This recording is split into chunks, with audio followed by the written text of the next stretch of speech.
push-ups, self-imposed sanctions, or? No, I just lost a little wager with the quarterback. Well, I won half the wager, lost the other half.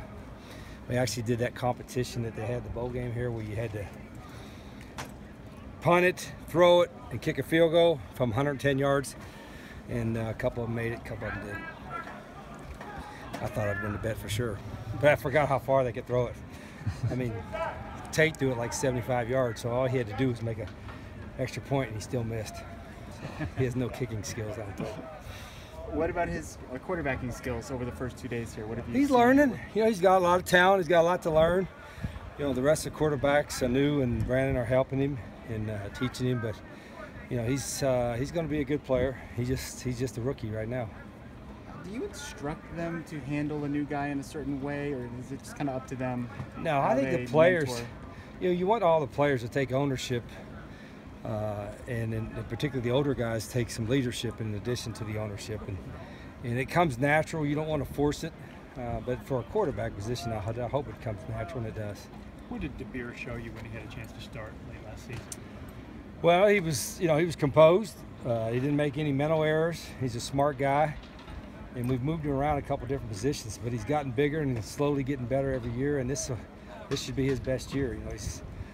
He's got great size, and it's really important to him. He's extremely intelligent. Is there a position you envision him playing, or where you think he might be best at? Gerhard? Yeah. No, both. He can play guard and tackle, and we'll probably have a bigger need at tackle, but he'll play both.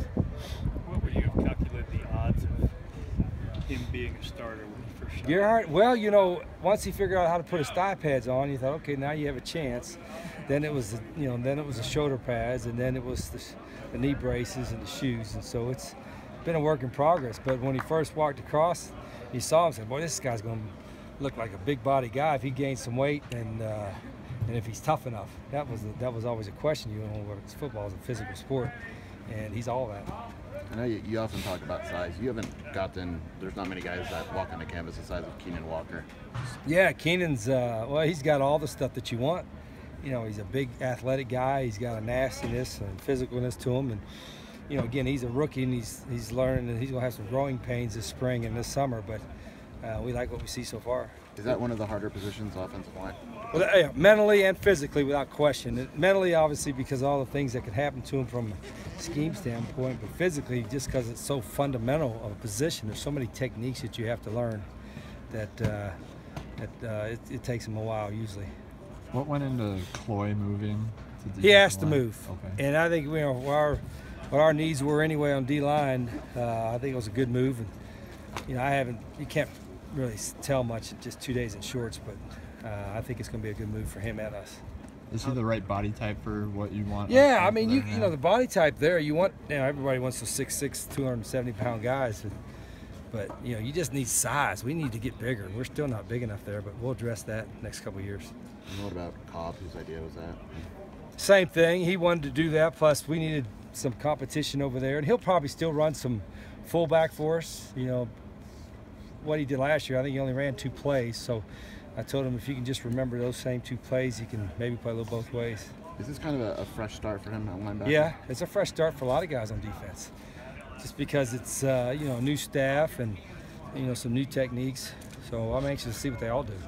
Not necessarily specific to your defense, but is it getting sort of harder to tell the difference between a linebacker and a strong safety these days, the way? Well, there's more teams playing true nickel. I mean, very few teams will come out with just 4 DBs on a base offense. You know, there's usually at least 5 and sometimes 6. So nowadays, a true nickel defense is really an every down defense.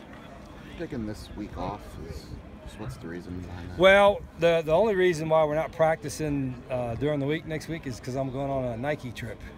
So and I don't set the time when they put the Nike trip. So actually, I don't mind it because it breaks it up. Our guys will lift Monday and Wednesday. They'll meet with their coaches on Tuesday and Thursday, and then we'll resume with full pads on Saturday. So they don't really have the week off. I guess I do, in a way, because we'll have a couple business meetings over there, but it's not a lot of work. So where's the Nike? It's in Hawaii. Yeah, That's I feel bad. All that grief you gave the coaches about volunteering to go to Hawaii. I know, that's exactly right. I guess I'm exercising the head coach privilege, and taking a trip. And this is always, actually, believe it or not, I am telling the truth here. It's probably as good a week of professional development as you can have, because there's 20 or 25 other coaches there that are top of the game, and all we do is lay around and talk ball most of the time. I don't tell anybody that we would play now or in the future, but guys like Urban Meyer and some guys that are friends of mine that I get to see on that trip, we do talk a lot of football. I'm not all day, but just enough to make it look like a business deal. Is there a learning curve at all for the new defensive coaches to learn how you like to run a practice? I think so. I think with Coach Adai and Coach Amy, they've been here, so there's nothing with them as far as learning. With Coach Yates and Coach Williams, I think the first practice was a little telling for them, but they handled it quick. Plus, they all talk, and I think they understand the tempo. And we've gone slower than normal because we're doing so much teaching. But as spring goes along, and certainly in August practices, the tempo will get picked up, and it'll be practice as usual. Do you think the idea of a team, a cold weather team, holding part of a spring practice in a warm weather environment, is that something that might catch on with other teams? Oh, sure, if they allow it to happen. But what we can say is we don't have to leave to do that. We can do it right here in our own deal. So I know that's they can say what you want. That's a recruiting tool, but if that's a recruiting tool for them for 1 week, it's a recruiting tool for us year round. So that's what we've been saying. That you want to come to where the weather's nice. You don't have to wait till spring break. We got spring break every week. Just 2 days in, but is the new practice format giving you what you wanted from it? Yeah, and this is more of a spring format. I'm not going to say this is what's going to be in the fall, but in the spring, in particular, because we'll have time when I get back to do meetings on the days we're not practicing. I like the way it's been set up. It's long. I'm just standing out here for 2.5 hours is a long time for the players, but they seem to hold up okay. And you're only going 15 practices, and you don't have to worry about their legs because we're not playing a game. So so far I like it. I'll have to ask the coaches and players what they think. I know you don't like to talk about injuries, but is there anything you can tell us about Brian Andrews? Nothing yet. Everything. He's out of the hospital. He's home resting right now. I'll know a little bit more probably next week. You just think when something like that is just our luck. After last season with the injuries. I try not to think that way. Like, oh boy, here it is, because it's just more importantly is how you react to adversity, and our guys I think are accustomed to that if nothing else. Okay.